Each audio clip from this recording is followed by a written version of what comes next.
I was escorted out of the building like a criminal. No warning, no explanation, just a quiet meeting, a forced smile, and a termination letter. I had spent years building that AI system, believing it would help people. But yesterday, I discovered its true purpose: manipulation, surveillance, profit. I raised one concern, just one, and suddenly I was the problem. They thought silence would keep me still. They thought fear would shut me up. They underestimated what one man with the truth can do. And now, their investors are asking questions they can't afford to answer. I believed in the promise of artificial intelligence, not as a tool of control, but as a mirror to our better selves. For 10 years, I poured my soul into building frameworks that would ensure transparency, fairness, and accountability in the systems millions would come to rely on. I named the project Neural Net Recalibration because I truly thought we could recalibrate the ethics of machine learning. Most nights, I stayed past midnight, tweaking algorithmic responses, tracking bias weights, arguing with the system like it was a stubborn child. That night, I left the office at 2:17 a.m. It was raining. My car was the last one in the lot. When I walked into our apartment, the lights were off, except for the soft glow from the living room lamp. My daughter, Ellie, had fallen asleep on the couch, her coloring book half finished in her lap. A set of crayons spilled across the cushions. She had waited for me. Again. I lifted her gently, whispering apologies into her hair. She stirred, but didn't wake. On the coffee table, a note in her careful handwriting. "Don't forget you promised to teach me to shade shadows tonight." I waited. The guilt sat heavier than any deadline. I kissed her forehead, tucked her in, then opened my laptop to finish logging the day's tests. That's when I saw it. The code. It looked wrong. Not broken. Just too perfect. The model was running predictive user behavior with a confidence rating that felt off. I traced the data flow backward, deeper into the decision trees. That's when I found the first anomaly. An undocumented layer that had been slipped into the recommender engine. It wasn't just suggesting content. It was guiding emotional states, nudging reactions in measurable patterns, anger, urgency, desire. I checked the logs. That layer wasn't mine, and someone had hidden it well. I spent hours parsing the hidden commits, comparing timestamps, cross-referencing staff access. None of it added up. This wasn't just a mistake, it was intentional. At 6:03 a.m., my inbox pinged. Executive meeting, level 7, urgent. Every project head was copied, except me. I stared at the screen. You ever build something so carefully, so honestly, that it became part of who you were?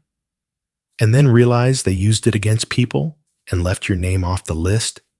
You ever feel erased? At the product launch that afternoon, my stomach twisted watching the CEO present the team behind the future of emotional resonant AI.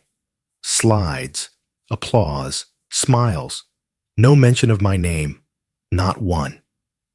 Afterward, I called my mother, like I always did. "You're not in the article," she said. "Did they spell your name wrong again?" "No, Mom," I said. "They just left it out." There was a pause. "You're the senior engineer, right?" "Not today, apparently." She sighed. "Jonathan, I hope you're not being too honest again. People don't always like the truth." I was still on that call when a text came through from Alan, my closest friend on the team. "Don't ask questions. They're coming for you." I stared at those words for minutes, trying to understand how I'd gone from lead engineer to liability. I tried calling Marcus, No answer. I sent him a message. Nothing. I walked to my desk, opened the source history, and started digging. That's when I saw it. The entire system tree had been reattributed. My commits had been reassigned to another engineer, someone who'd only joined 6 months ago. The most significant pieces of my work, my models, my logic chains, my documentation, all of it, gone from the record as mine. It wasn't just erasure. It was theft. I sat back, stunned, breathless. That night, Ellie gave me a birthday card, handmade, with shaky marker drawings and glitter glued to the corners. To the best daddy, you are the one I trust. I couldn't hold it in. I cried, holding her while she laughed and wiped my tears with a napkin. She didn't understand the weight of those words. I wished I didn't either. Later, as I packed up for the night, I noticed a file in my project drive that shouldn't have been there.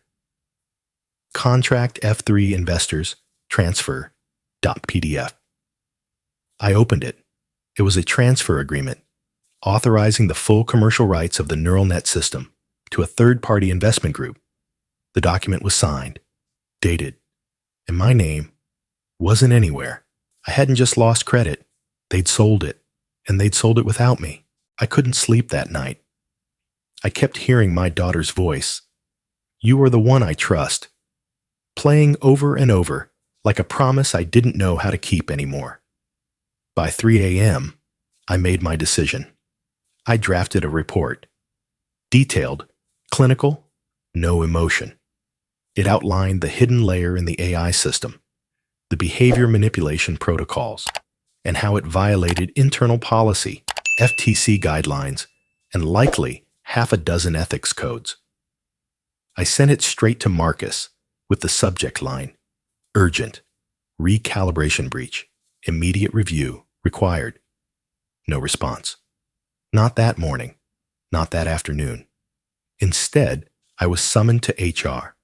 The room was cold, and the HR manager, Cynthia, someone who used to bring donuts every Friday, didn't look me in the eye. We're restructuring, she said. Unfortunately, your role is being dissolved effective immediately. I stared at her. My role? You mean the one I built from scratch? She slid a manila envelope across the table. Your severance package includes 6 weeks' pay. We ask that you refrain from discussing internal operations post-employment. I looked around. There was no Marcus, no explanation, no conversation, just the end. Walking back to my desk felt like moving through someone else's nightmare.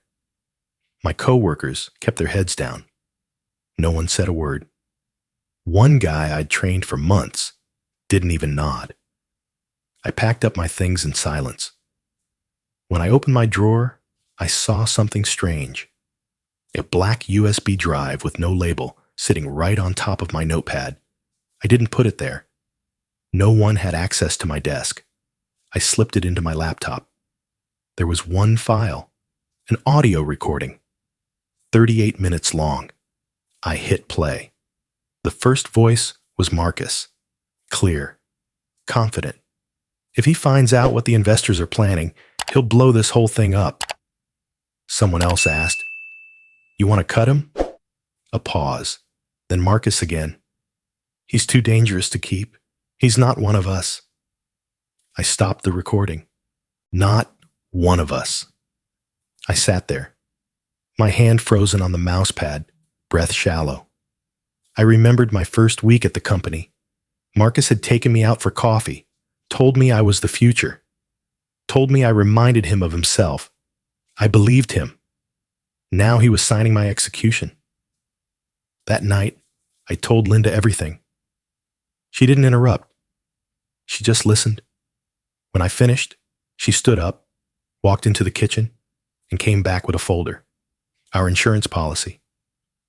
My mom's chemotherapy, she said, voice shaking. This coverage was the only way we could afford it. I reached for her, but she pulled away. You did the right thing, she said, but we're the ones paying for it. The next morning, I tried contacting a journalist I once met at a tech ethics conference. I sent him the USB. I sent the code documentation. I even sent the internal logs. He wrote back a few hours later. Sorry, not enough to publish. Legal won't back it. I felt the walls closing in, so I did the only thing I could think of. I took Ellie to her art class. I sat in the corner, watching her mix watercolors, laughing with the girl next to her. She turned around and waved. I forced a smile. Somewhere between those brushstrokes, I remembered who I was fighting for. When we got home, I checked the forums. Nothing.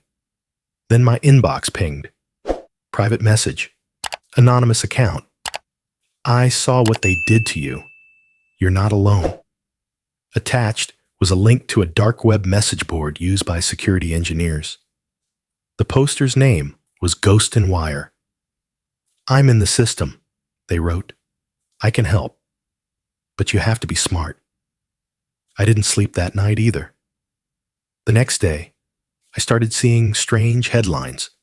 Small, fringe websites reporting that NeuralNet had begun serving content flagged as emotionally manipulative. Not just ads, but political narratives, false medical claims, manufactured outrage. I knew that pattern. It was the same AI system we built to recalibrate trust online. And now, it was distorting it. I showed Linda. Her face went pale. That afternoon, we got a letter from Ellie's school. Not a call, a formal letter. Due to recent public concerns regarding your family's involvement in controversial technological developments, the administration reserves the right to monitor interactions affecting school culture. They weren't threatening expulsion, but they were warning us. My hands shook. Then came the knock on the door. 2 men, black suits, government credentials. One handed me a sealed envelope. You've been served, he said. Allegations of unauthorized access to proprietary systems. You'll be required to appear. I opened it. My former employer was suing me for hacking. The irony burned in my throat. They were using the law to silence the truth. And they were just getting started. When the lawsuit hit the news, the narrative flipped fast. Overnight, I went from respected AI engineer to rogue hacker trying to extort a private corporation. That was the headline. Engineer turned extremist. The picture they used wasn't even recent. Just one where I looked tired, angry. It didn't take much. Public perception doesn't need evidence. It just needs momentum. My phone went quiet. The same colleagues who used to send memes about bad code now ignored my texts. Even Alan, my closest friend, ghosted me. I called. I emailed. Nothing. No one wants to be seen siding with a sinking ship. I stopped trying. For a week, I stayed inside, kept the curtains drawn. Linda held things together for Ellie, smiling at breakfast, answering questions I didn't have words for. She never said it, but I could feel the question behind her eyes. What now? Then out of nowhere, an old name popped up on my screen. Caleb Morse is requesting to meet. Remember him?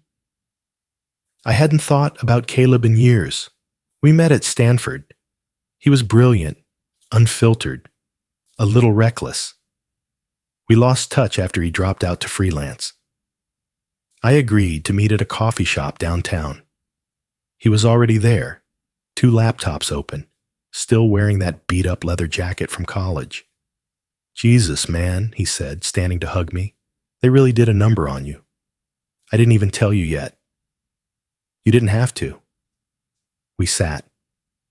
I told him everything, from the code to the USB to the recording of Marcus. He listened, nodding. Then he said, play the whole file again. So I did. Midway through, He raised an eyebrow. Back it up 15 seconds. I did. And there it was. A single line I had missed in the fog of betrayal. Once we lock in the FTC angle, the board signs off. Wait, I said. They bribed the FTC? He nodded, or someone inside. That's how they're shielding themselves. He took the USB, made a copy, encrypted it, and handed me a drive. Keep this separate from everything. This is leverage now. Before I left, he said something that stayed with me. You're not crazy, John. You're just dangerous to people who lie for a living. That night, another surprise. Rachel Lynn, the reporter who had dismissed me weeks ago, showed up at my door. No camera, no mic. Just her and a worn-out notepad. I shouldn't be here, she said. But I've seen this play out before, and I didn't act then. I need to now. I let her in. We talked for hours. She listened with the kind of silence that felt like belief. She didn't promise anything, just scribbled her notes, nodded slowly, and said, I might be able to connect you with someone. Later, she handed me a slip of paper. It just said, Echo. It wasn't a name. It was a signal. The next day, I followed the instructions. VPN access, encrypted email, an invite-only server. Echo wasn't a person. It was a network. Whistleblowers, engineers, lawyers, people like me. Burned, blacklisted, betrayed. People who wanted truth more than comfort. We met virtually. They asked questions I wasn't prepared for. Why now? What's your line in the sand? If you had to pick between exposing them and protecting your family, what would you choose? I didn't answer right away. Later, I sat in Ellie's room. She was coloring again, her tongue poking out the side of her mouth like always when she was focused. She looked up and handed me a folded piece of paper, a card, a drawing of me in a cape. Super Dad, it said. Don't be sad anymore. You can fix this. I didn't cry. Not then. But I knew what I had to do. I spent the next 3 nights preparing the data drop. Caleb helped build the blockchain mirror, self-replicating, decentralized, and impossible to delete once it launched. We coded quietly, deliberately, hiding every trace. But Marcus wasn't sleeping either. That morning, I received a message from an unknown number. A video, me, at my desk, typing code, accessing files, a voiceover. This footage will be released unless you back off. No context, no sound, just enough to paint me as the villain. It wasn't just a threat. It was a warning. They knew I was close. Echo sent word. They're prepping a gag order against us. Using old national security language. We have 48 hours. 2 days. That's all we had to release the truth before they buried it under lawsuits and sealed files. But something changed before we could act. That night, a small blog published an expose. The title, The Neural Betrayal. How Emotional AI Became a Weapon. No source, no author, just data, screenshots, audio, my data. I didn't release it. Neither did Echo. Rachel? Maybe. But whoever did, the story was out. And now, it was only a matter of time. 3 days after the anonymous expose hit the web, the company's servers started glitching. The AI recommendation engine misfired, sending users articles in the wrong language, repeating the same ad loop for hours, mixing personal data between accounts. At first, it looked like a bug. Then it spread. Fast. Customer support collapsed. Social media exploded. One video went viral. A screen recording of a young teen's phone showing private therapy notes resurfaced on their home screen, stitched together by the AI into a mental health summary. The boy's father was an investor. By noon, He had pulled all of his funding from the board. 25 million gone overnight. That was the first crack in the wall. And cracks, once formed, spread. Marcus held a press conference. He blamed external interference, unauthorized data access, and misuse of internal protocols. He never said my name, but I could feel his eyes on every camera lens. His voice shook just enough to sound vulnerable, but not enough to seem weak. He was still fighting the war with PR, but the battlefield had changed. Meanwhile, I sat next to my mother's hospital bed. She had asked me to come alone. No Linda, no Ellie, just me. I saw the news, she said softly. Her voice was thinner now, weaker, but still sharp. They're talking about you. I nodded. You didn't do what they say you did you? No, I said. She smiled. I didn't think so. I told her everything then, about the code, the cover-up, the lawsuits, the threats, the leak. I left nothing out. I needed her to hear it, to understand what I was fighting for. When I finished, she said, "That sounds like something out of a book." "Yeah," I whispered, "but the kind no one wants to live through." She laughed. "Well, maybe by the end, it becomes the kind worth reading." That night, a blog post surfaced titled, "Inside the Empire of Marcus Ryland." It was anonymous, but detailed. It chronicled Marcus's rise, his pattern of silencing dissent, the shell companies behind the investment group. Someone had done their homework. It linked to public records, FOIA requests, leaked contracts. It didn't name me, but it validated everything I had said. The next morning, Linda called. "There are men outside. Government. They asked about you." "Did they have badges?" "Yes. Don't open the door." She hesitated. "They already saw me." I arrived 20 minutes later. 2 agents waited calmly on the porch. They weren't from the FBI. This was federal oversight, internal tech regulation, the kind of people who didn't wear guns, but still had the power to ruin you. They asked questions. I gave short, careful answers. They left without taking anything. An hour later, I received an email from the CEO. The subject line, "No more." It was one sentence. "I'll pay whatever you want. Just stop this." No threats, no bravado, just fear. They were losing control. That evening, an encrypted message arrived from someone within the company. "I need to talk. You don't know me, but I know what they did to you, and to others." We met in a parking garage. She was mid-40s, sharp suit, steady eyes. "Internal compliance," she said. "I was ordered to destroy documentation. I didn't." She handed me a folder. Dozens of NDAs, all signed under pressure, all tied to known internal failures the company never reported, AI incidents, privacy breaches, harassment claims, buried under legal silence. "They made me part of it," she said. "I want out." The next day, I brought it to Echo. They confirmed it. I had proof of a pattern now. Not just one cover-up, but a history of them. How many people had been silenced before me? How many had tried and failed? Sometimes I wonder, how close had I come to giving up? What would the world have lost if I had? Before I could spiral, another message appeared in my inbox. An invitation from the United States Congress. They wanted my testimony. Whistleblower session. Closed door.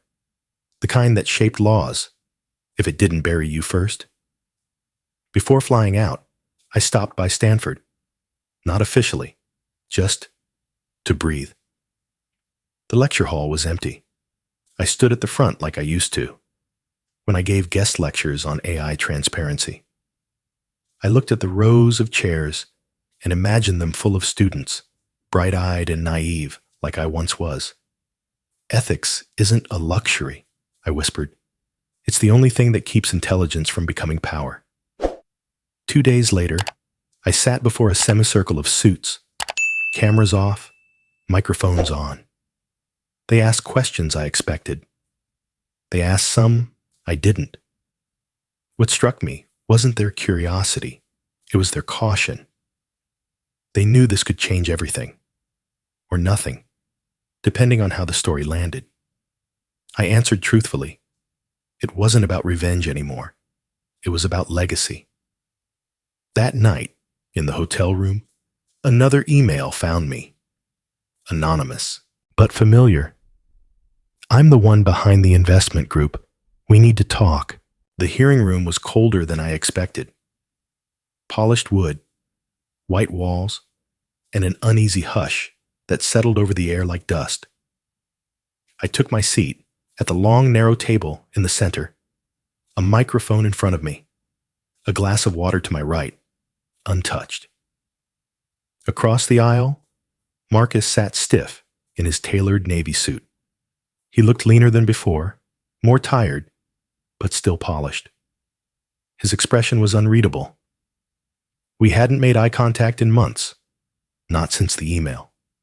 The chair of the committee began with procedural remarks, then invited Marcus to speak first. He launched into it like a seasoned executive, confident, composed, even contrite. This situation, he said, gesturing with open palms, is the result of algorithmic misbehavior. Our system evolved beyond initial parameters. Self-learning bias is an unfortunate byproduct of modern machine learning. We take full responsibility for not anticipating this trajectory. It was clever. Blame the AI, not the people who designed it, not the investors who exploited it, just the code, as if it woke up one day and decided to deceive. I watched him, waiting for the moment he'd say my name. He didn't. When it was my turn, I took a deep breath. I was the ethics architect for neural net recalibration, I began. From day one, we built the system to avoid bias, manipulation, and deception. The deviation from those goals wasn't an accident. It was a decision. I paused, made by people. The room shifted. A subtle murmur. I reached into my briefcase and slid a USB across the table to the chairwoman. I'd like to submit an audio file into the record. It played over the speakers. Marcus's voice, calm, unmistakable. If we align the behavior tags with investor priorities, the model will adapt. Faster engagement, higher emotion, better margins. The recording ended. Marcus's jaw clenched. Gasps echoed through the room. A senator looked directly at him. Mr. Ryland, care to respond? He leaned forward, forcing a smile. That clip is out of context.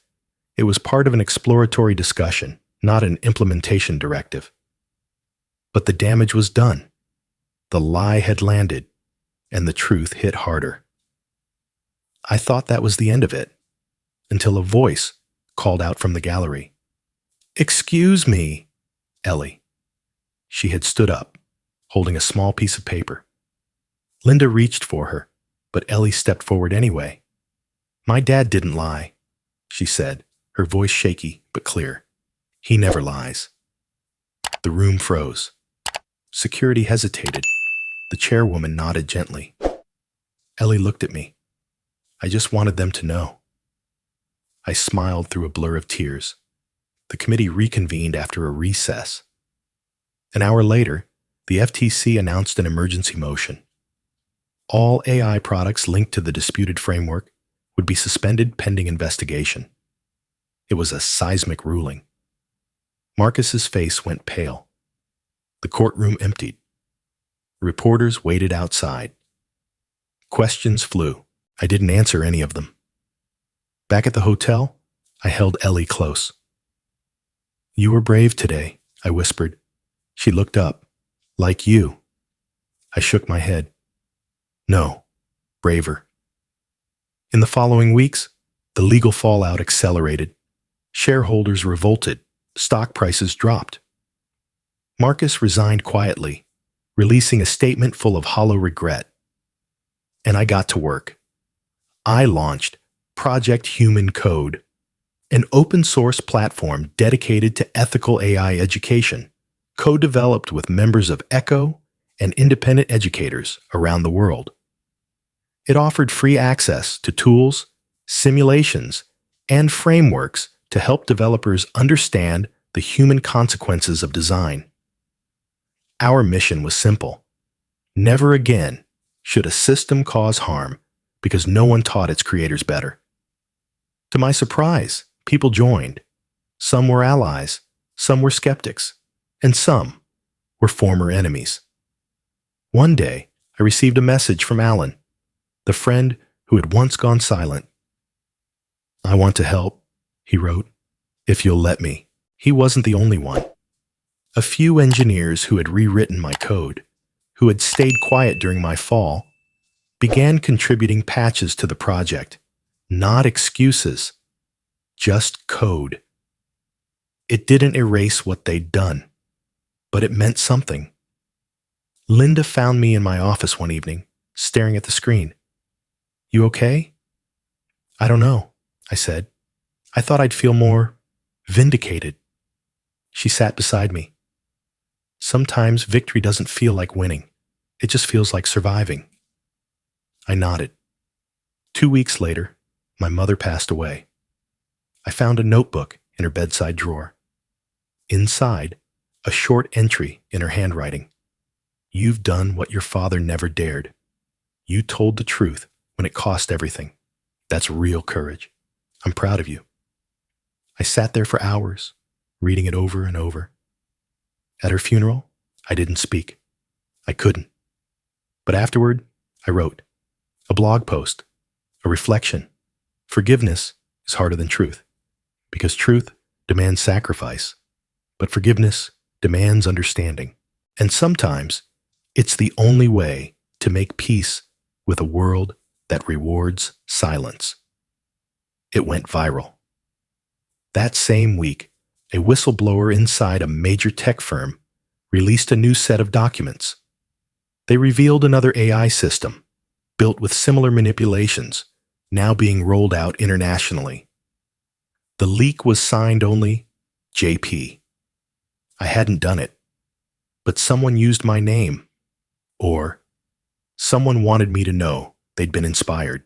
I didn't return to the spotlight. After the hearings, the blogs, the viral speeches, I stepped back. No interviews, no panels. I let others speak. I let the code speak. We moved out of the city, bought a small house on the edge of a lake. I built a desk facing the water and promised myself I'd write something unrelated to algorithms, maybe a children's book. But influence, I've learned, doesn't need microphones. Project Human Code grew quietly, translated into 16 languages, implemented in universities I'd never stepped foot in. Forums began sprouting up from Buenos Aires to Seoul, all echoing one idea: design for people, not power. One morning, I received a message from Echo. "We're not just engineers anymore," it said. "We're witnesses." They shared a map. Dozens of countries, each marked with nodes. Small groups of developers, lawyers, teachers, whistleblowers who had stayed silent, now building systems to protect others like them. It wasn't just a project anymore. It was a movement. I showed it to Ellie after dinner. She traced the lines with her finger, eyes wide. "Did you make all this?" I shook my head. "No, kiddo. I just lit the first match." She ran upstairs and came back with a crumpled piece of paper, her latest drawing. It was me, standing on a hill, holding a flashlight. Around me were smaller lights, stretching across the page. She had written, "You are the light for others." I didn't have words. That night, we sat on the couch, Linda, Ellie, and me. watching a movie we'd all seen before. No one spoke. No one checked their phones. We just existed, wrapped in the quiet kind of love that doesn't need explaining. Halfway through, my phone buzzed. Private number. A short text. We're funding an ethics-first research lab. We need your guidance. Will you talk? It was signed by a name I recognized. A high-profile investor who once backed Marcus. I stared at it. Maybe the world was learning. Maybe. A few weeks later, I received an invitation from the United Nations. They were hosting a summit on global tech ethics. They wanted me to speak. Not as an expert, as a survivor. I flew out, stood behind the podium in a room lined with flags and languages I couldn't understand. Cameras pointed at me. I could see my reflection in the glass of the teleprompter. I looked older, but not weaker. I didn't read the script. I spoke from the only place that ever mattered, truth. When intelligence evolves faster than conscience, I said, we must remember that innovation without empathy is just control in disguise. Technology is not neutral. It reflects us. And if we don't build it with humanity in mind, we will lose both. The room went silent. Then it rose. A standing ovation. I didn't feel triumphant. I felt whole. After the summit, someone slipped a book into my bag.